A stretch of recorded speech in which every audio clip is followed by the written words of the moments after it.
Welcome back everybody to another episode of Direct Comparison. In today's episode, we're going to take a look at Square Enix's recent PC release for Part 2 of their ambitious Final Fantasy VII remake, Final Fantasy VII Rebirth, and see how it stacks up visually to the same game played on the PlayStation 5 Pro. For today's video, the PC version is running at a 4K resolution, with the settings pushed as high as possible and dynamic resolution settings disabled. Meanwhile, the PS5 version of the game is being played on the new PS5 Pro, with the settings set to the recommended versatility mode that aims to output a 4K image with a smooth 60 frames per second target frame rate. Also, before we get started, be sure to subscribe to this channel for more direct comparison videos like this one, including my next comparison where I plan to look at the troubled Spider-Man 2 PC port that released this past week. Alright, so let's kick this comparison off by first taking a look at the quality of the character models. Now, at first glance, the differences here are pretty negligible. Things like poly count, for example, appear to be unchanged, as well as facial textures that, admittedly, are hard to pick out with the normal in-game character models. The PC version does seem to benefit from higher resolution textures for clothing details, especially Cloud's sleeveless sweater, where the stitching and lines appear more prominently, along with the decorative leather belt and buckles. But these differences are very slight and hard to make out from the standard viewing distance. When looking at these characters during the higher fidelity cinematics, there are a few key differences that stand out more. For one, the individual strands of hair are resolved much more cleanly on PC, with less pixelation along the edges, and cleaner curvature that appears more realistically. No doubt the result of improved anti-aliasing from solutions like DLAA. Cloud's eyes here are also much sharper, with the reflection of the nearby light source appearing almost perfectly, as opposed to the slightly broken up image of the light seen in the PS5 version. But what you'll also probably notice, not only in cutscenes but in general, is that the shadowing is much darker on PS5 than in PC, which in some cases can help to define certain character and environmental shapes more clearly. It's unclear exactly why this is the case, as the lighting appears nearly identical across both games in most cases, as does the color grading for the most part, but we'll get into that more in a bit. In general, characters look ever so slightly better on the PC version of Rebirth, thanks to some higher resolution texture maps, though have softer shadows than their console counterparts. The environments offer even more interesting changes. Like many of the PlayStation 5 to PC ports that I've covered, one of the most obvious advantages of this newest release is the improvements made to the LOD, or level of detail, especially in these larger wide-shot views of open areas. Decorative clutter assets like rocks, plants, and other objects in the game world will now pop in at a much greater distance, making quick traversal through the grasslands of Rebirth more immersive than ever. It's still not perfect, and users have noted some significant pop-in problems in areas like Junon a little bit later. But in general, the PC version does seem to be improved in this area when it's working as intended. You'll also find that certain larger geometry is rendered more accurately at larger distances, whereas before, you could sometimes see gaps between assets and the skybox breaking through slightly. Texture resolution for many of these environmental surfaces has also been slightly improved, albeit only slightly, as the textures in general still can appear a bit muddy when viewed up close. Smaller details like the many fruit stands in Calm, or the debris around Midgar, have also been enhanced on PC, with higher poly counts and higher resolution textures that make a considerable difference over these same assets from before. Oddly enough, there were a few areas where the PS5 version looked better, like the LOD of this distant rock outcropping over this body of water, where the mountains appear to have a tiny bit more complexity than those same mountains on PC. At first, I thought maybe this was just a one-off bug, caused by an improper map load, but then I noticed the same issue with some of the distant geometry in this opening section as well, where edges of rocky cliffs that previously appeared rounded and more natural are now less impressive looking, almost as if they are this lower fidelity distant render version instead. But again, when it comes to the environmental assets within the gameplay area, Rebirth on PC generally does look better, and is a noticeable improvement over the PlayStation 5. The lighting, on the other hand, doesn't offer anything too major. At first glance, the two versions look practically identical, with the same color grading, light rays, volumetrics, bloom, and even similar screen space reflections, used primarily for bodies of water, and occasionally on polished surfaces like marble floors or this wooden furniture. You'll also notice that in some cases, there is a slight difference to the coloration of the scene, most evident here inside Tifa's house, where the warmer appearance of the objects, walls, and even the character are more present on the PS5. Then there's this small change in the basement under the City of Calm, where the light emitting from this wall here no longer appears to have the same brightness level as the same light on the PS5, giving the scene a slightly darker look and tone. These changes are especially odd considering most of the game looks identical in terms of its lighting and color grading. It's only select scenes where the coloration looks a bit off. And there's no dynamic day-night cycle, so it's not like the lighting isn't matched up or anything. My guess is that the light probes used inside interior structures are being handled differently on PC, though it's difficult to say for sure. As I mentioned earlier, the shadows have also seen some changes. You'll notice that shadows in general appear a bit softer on PC, with more of a gradient than on PS5, allowing for smoother transitions, especially along character models.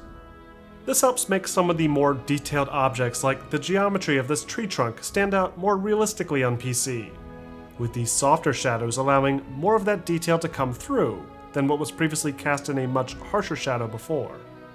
The character shadows still suffer from the same pixelated effect, and shadow draw distances in some areas, like here in the houses around Nibelheim, still suffer from this weird effect where the sharper values are resolved only when Cloud is standing directly over them. So, aside from some slightly softer shadow rendering, and from slightly improved shadow draw distances for enemies, the PC version should look about the same here. Effects are another area that really haven't seen too much of an improvement. Water rendering, including the textured surfaces of the water alphas from splashes, and the light ripples when interacting with it, function the same as always. Though there was a bit of a difference in the transparency or light interaction, possibly related to the same issue with the lighting that I mentioned before. Fire alpha effects, along with smoke and other large particles, also have about the same level of complexity and resolution, with a slight boost on PC to the general clarity. I did notice some additional fire alphas attached to objects like this broken down robot in the intro, and it does seem like there's a little bit more density to these materia particles in some areas. Though regardless, the changes here are so negligible that most players probably won't notice this change either. In fact, the only genuine change here that's worth pointing out is the improvements that have been made to the game's performance. As expected, the PC version can achieve vastly higher average frame rates than its console cousin, with options to freely customize the graphics settings, and an option to crank up the frame rate to a maximum of 120 FPS. My guess is that this is to maintain timing with animations for character models and effects, and considering the style of gameplay, this should be more than enough. Though it's still surprising to not see an option to unlock the frame rate regardless. I'm also surprised to not see an option to select full screen here, as the only option appears to be windowed full screen or windowed.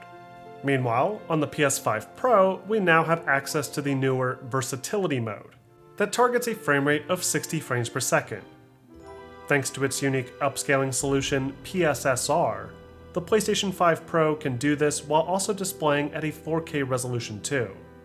It's a marked improvement over the original launch version of Rebirth that I played last year, that struggled to maintain solid performance, and still appeared extraordinarily blurry as well. So, while the PC version can achieve higher average frame rates, it does also suffer from a lot of shader compilation stuttering, which is most evident during cutscenes. Sequences that were previously buttery smooth on PS5 Pro now seem to suffer from some intermittent stuttering, and it really hurts some otherwise great cinematic moments. Finally, let's wrap up with a brief sound comparison. Both games, in theory, should sound identical, though this section should at least give you a chance to see a bit of uninterrupted gameplay of either version in action. So let me know what you think. Which version do you feel looks and sounds the best?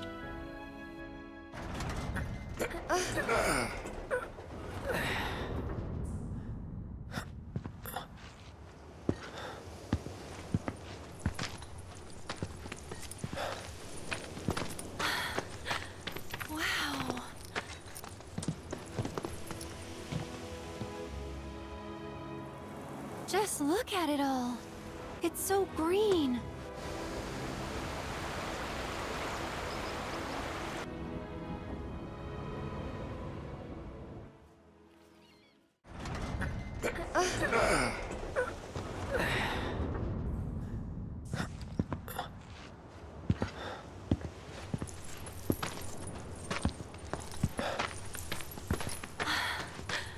Wow.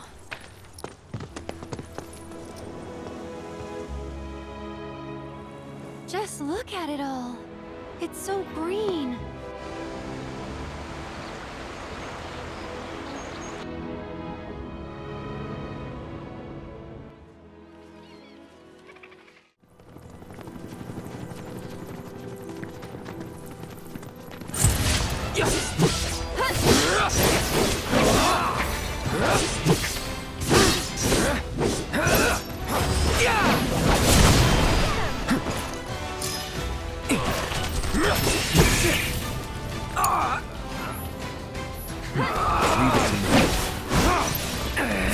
No time to waste. Okay.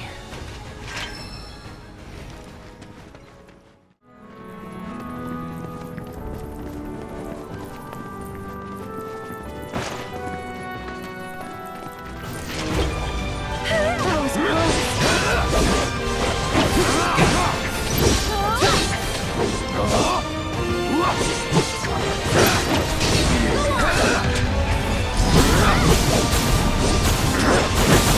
No time to waste.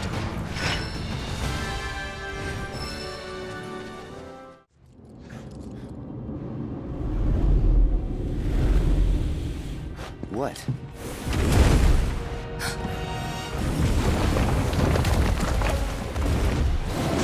Get back.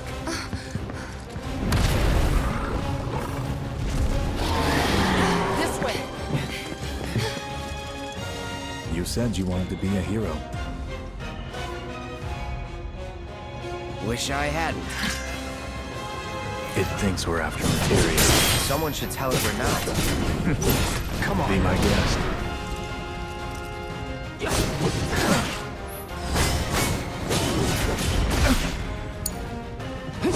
Maybe try mixing it up more?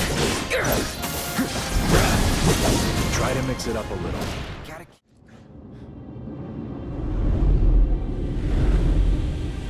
What?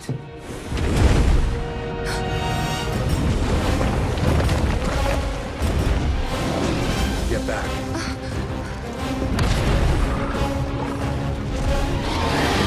This way. You said you wanted to be a hero. Wish I hadn't. It thinks we're after material. Someone should tell it we're not. Be my guest.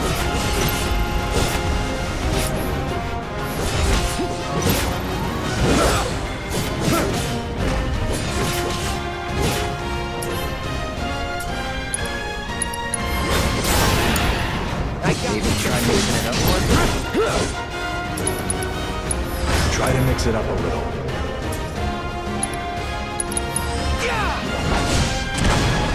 You need to bury your attacks. Crazy creatures on this ground. And that wraps up this episode of Direct Comparison. Overall, Final Fantasy VII Rebirth on the PC is a very slight improvement on an already gorgeous looking title for the PlayStation 5 Pro. Character models are a bit sharper, shadows have been tweaked a bit, and environments offer much better draw distances and detail than ever before. It's not necessarily the most impressive conversion to PC, as there's some weird lighting bugs, transparency of distant vegetation, and a lot of shader compilation stuttering. But in action, it does feel extremely smooth, and is in a far better place than Part 1 of the remake was in when it first released on PC before. But what do you guys think? Do you like the improvements made with the PC release? Or do you prefer the game on the PlayStation 5 Pro? Let me know in the comments section.